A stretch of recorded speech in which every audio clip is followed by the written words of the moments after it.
ನೋಡ್ಬೋದು 1 2 3 4 5 6 7 8 ಗಾಡಿ ಇದೆ ಸರ್. ಇದರಲ್ಲಿ ಗಾಡಿ ಯಾವ್ದು ಬೇಸಿಕ್ ಯಾವ್ದಲ್ಲ, ಎಲೆಕ್ಟ್ರಿಕ್ ಇದೆ, ಎಲೆಕ್ಟ್ರಿಕ್ ಜೊತೆಲಿ ಗೇರ್ ಇದೆ. ಬರೀ 99 ರುಪೀಸ್ಗೆ ಸರ್ವಿಸ್ ಮಾಡ್ಕೊಡ್ತಾ ಇದ್ವಿ. ಯಾಕೆ ಸರ್ ಬರೀ 99ಗೆ ಮಾಡ್ತೀರಾ?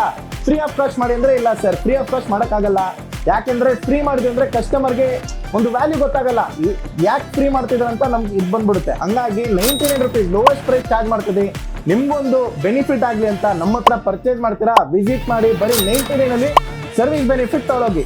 ಬೇರೆ ಕಡೆ ಪರ್ಚೇಸ್ ಮಾಡ್ತೀರಾ, ಬೇರೆ ಕಡೆ ಪರ್ಚೇಸ್ ಮಾಡ್ಬೇಕು, ಬೇರೆ ಅವ್ರ ಹತ್ರನೇ ಹೋಗ್ತೀರಾ ಅಂದ್ರೆ ಸರ್ವಿಸ್ಗೆ ನಿಮಗೆ 800, 1000, 1500, 2000 ಚಾರ್ಜ್ ಮಾಡ್ತಾರೆ. ನೀಟಾಗಿ ಎಕ್ಸ್ಪ್ಲೇನ್ ಮಾಡಲ್ಲ ಏನೇನು ಮಾಡ್ತಾರಂತ. ನಮ್ಮ ಹತ್ರ ಸ್ಟೋರ್ ವಿಸಿಟ್ ಮಾಡಿ, ಬೋರ್ಡ್ ಮೇಲೆ ಮೆನ್ಷನ್ಡ್ ಆಗಿದೆ. ನಿಮಗೆ ವಿತ್ ಫೋಟೋಸ್ ಜೊತೆಲಿ ಪ್ರೂಫ್ ಕೊಡ್ತೀವಿ, ವಾಶ್ ಮಾಡೋದು ಪ್ರೂಫ್ ಕೊಡ್ತೀವಿ, ಸೈಕಲ್ ಅಲ್ಲಿ ಏನೇನು ಕೆಲಸ ಮಾಡ್ತೀವಿ ಅದ್ರದ್ದು ಪ್ರೂಫ್ ಕೊಡ್ತೀವಿ. ಪಾರ್ಟ್ಸ್ ಹಾಕಿದ್ರೆ ಪಾರ್ಟ್ಸ್ ನಿಮಗೆ ಆಲ್ ಓವರ್ ಬ್ಯಾಂಗ್ಳೂರಿಂದ, ಆಲ್ ಓವರ್ ಇಂಡಿಯಾದಿಂದ ಲೋಯೆಸ್ಟ್ ಪ್ರೈಸ್ ಕೂಡ ಚಾರ್ಜ್ ಮಾಡ್ತೀವಿ. ಇನ್ನ ಏನ್ ಬೇಕು ಸರ್ ಬೆನಿಫಿಟ್? ವಿಸಿಟ್ ಮಾಡಿ ಭಾರತ್ ಸೈಕಲ್ ಹಬ್.